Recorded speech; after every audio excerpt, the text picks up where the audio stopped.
big league atmosphere, whether it's in Venezuela, whether it's here in the States, whatever, when that little red light comes on, they freeze. And so one of my mentors, Jim Evans, had 5 World Series under his belt. And he's like, look, everybody gets butterflies. I spent 25 years in the big leagues, and I still got butterflies. It's teaching those butterflies to fly in formation and using that excitement and not letting it become fear. But these guys feel as much pressure as each and every one of these players do. I can guarantee that. Hey, Gavin, once again, we're talking to Gavin Mitchell from The Gavin Mitchell Show. You can follow him on Spreaker. And, Gavin, your Twitter handle is at the GM Show. Is that correct? Yes, sir. Okay. Yes, sir. So go ahead and give him a follow if you are a conservative politics. This is the man you want to follow. He is the blue collar professor. That's what they. I know he doesn't like that term, but that is something that he's been tagged with. Is that correct, Gavin? That is true. That's part of the marketing ploy, and I do have a PhD in finance. Okay, but that and 50 cents won't get you anything these days. Okay, so earlier tonight in tonight's game was I think it was the 4th pitch of the game. It was a 2-1 count to Dexter Fowler. But earlier in the count, a pitch came in and it was kind of low, and Dexter turned around to the umpire and was like, "Hey, I think that's kind of low." Now, in a Game 7 World Series or any time like an elimination game, is the umpire actually going to say something back to that batter and say, "Swing away"? It was right where it was.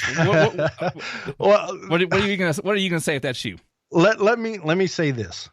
Every umpire is different. Every player is different, and every situation is different, right? And that's just life. There's a human element to this game, and so depending on your rapport with players, you handle things differently. I'll tell you this: it was Dexter Fowler, and it was the first pitch of the game.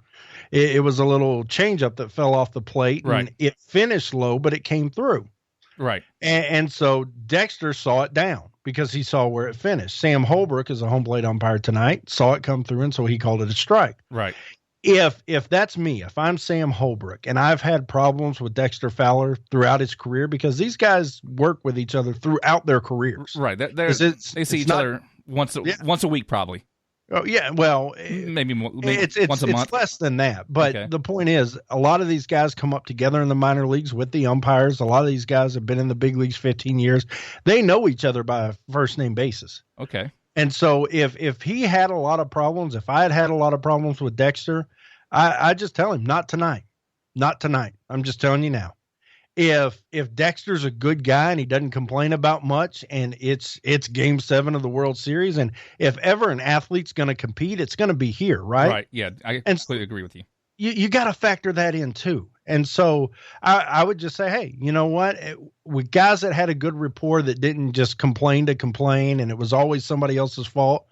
You know, when they had a complaint about a pitch, I'd just say, hey, you know what? That's how I had it, but I'll really take a closer look at it next time. I'll make sure I get it right next time if I didn't get it right this time. And we'd leave it there. The players have more important things to worry about than the umpires. And if the umpire has become their focus, either something's gone bad, wrong, or their head's not where it needs to be.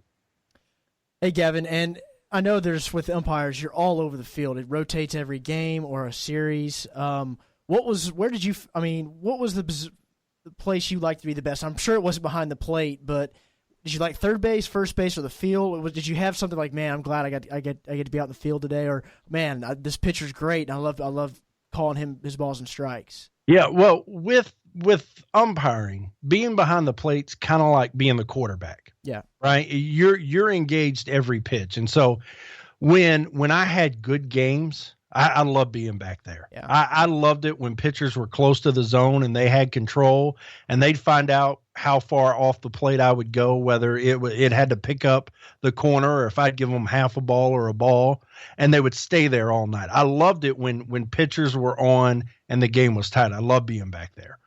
When it's 18-0 in the third, when that many runs are scored, that means that many pitches are being thrown and going up and down. It gets tiresome. And so I really enjoyed being behind the plate, but it really depended. This is just me being honest. And in fact, the fraternity of umpires would be upset that I'm telling you this. It really depended on the game. Yeah. Right. So. Hey, you told me a story a while back and where you were calling a game. And Jamie Moyer, formerly the Seattle Mariners, now also the Philadelphia Phillies, But you were telling me a story about how he was like one of the best. Him and his catcher was the best team that you've had, especially in the triple. I think it was AAA level. Well, that story goes back. I was a very young umpire. I was in A-ball, and I was down on the minor league complex for spring training. He was with Seattle at the time, and we're out there umpiring minor league spring training games, and a lot of times those big league pitchers will need to get their innings in spring, and there may not be room in the big league game because they play one game a day and they need to throw. Right. So they'll come down to the minor league field and throw to some live AA hitters for X amount of pitches. Well, I was in A-ball. I'd never seen big league pitching. And here comes Jamie Moyer, and Jamie Moyer brought his catcher with him. And the difference between a minor league pitcher and a big league pitcher is night and day. It is night and day. It's control. It's setting hitters up. The slider on a minor league pitcher will begin to break as soon as it falls out of his hands. A big league pitcher, that slider won't start to break till it hits that dirt circle. And it's night and day. So, did you ever have a moment where you were in an A-ball or the highest level you went where you saw someone have, I mean, you see these crazy antics that these coaches do. Is there one that ever really stuck out to you, or did you ever really get on anybody that really stood out? Gavin, go ahead and tell them about the YouTube video. We'll go ahead. Yeah, there's a YouTube and we'll link that one later on. Okay. Yeah. Right. But go ahead and tell Kirk about that story. Well, that's not even the best one. That's one that had a lot of show, but there were a couple situations that come to mind.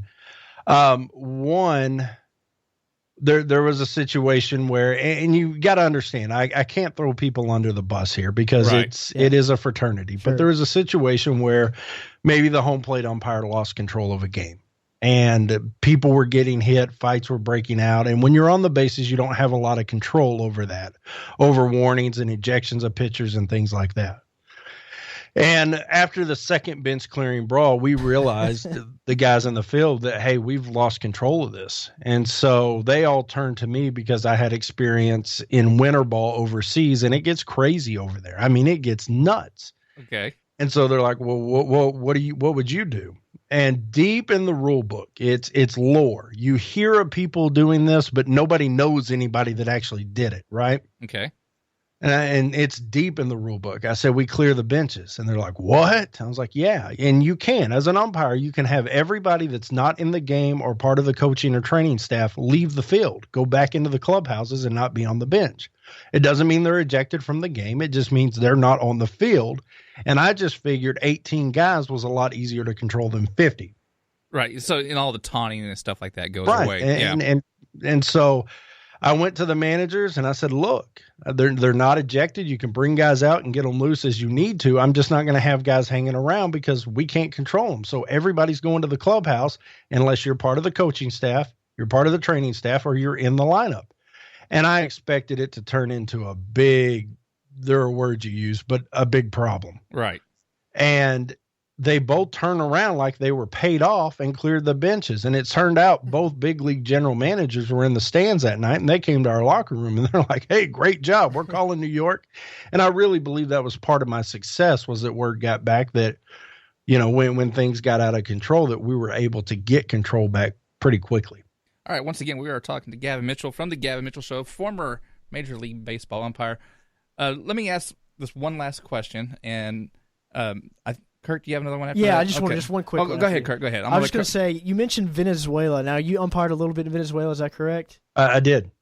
What is the difference in the whole, I guess, you know, this is maybe a little bit away from the whole umpiring thing. You know, it's been said that Venezuela guys, you know, like the showboat, the crowd's really into their, they like to have fun. And sometimes, you know, in American baseball, it's kind of like church, you know, you have a certain way to act. And what was the difference that you saw in American just atmosphere and Venezuelan atmosphere on the field and off the field?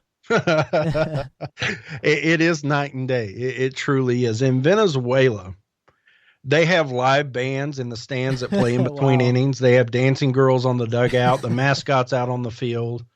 I remember one game in Caracas where we saw a commotion up in the stands during the inning. The third out was made, and the military police went running out in left field and started shooting tear gas into the left field bleachers.